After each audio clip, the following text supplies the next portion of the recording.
ఈ తిరుమల క్షేత్రంలో భక్తులందరూ కూడా రుచి కలిగినటువంటి భోజనాన్ని ఇక్కడ ఉచితంగా పొందటానికి అర్హులే.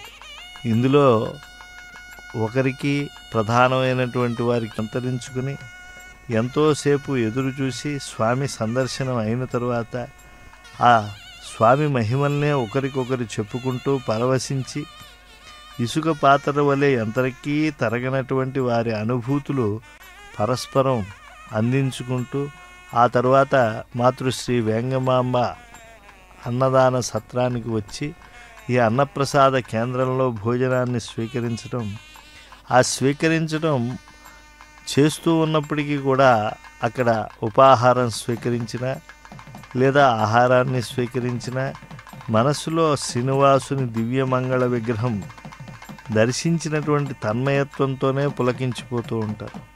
ముఖ్యమంత్రి వర్యులు స్వయంగా వడ్డన కూడా చేస్తూ ఉన్నారు. తన పౌత్రునితో కలిసి కేవలం స్వామి సేవలో మేము కూడా దాసుల్లానే ఉండాలి. ఈ క్షేత్రంలో వచ్చేటువంటి దివ్య ఆళ్వారుల భావన ఇది.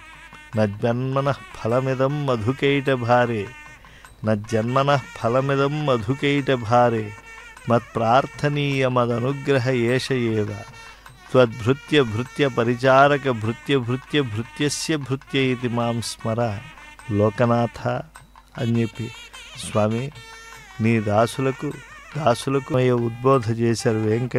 వేడుకొందామా వెంకటగిరి వెంకటేశ్వరుని, ఆమటి ముక్కులు వాడు ఆదిదేవుడే వాడు, ఇంతకన్నా దేవుడు ఇంకెవరున్నారండి?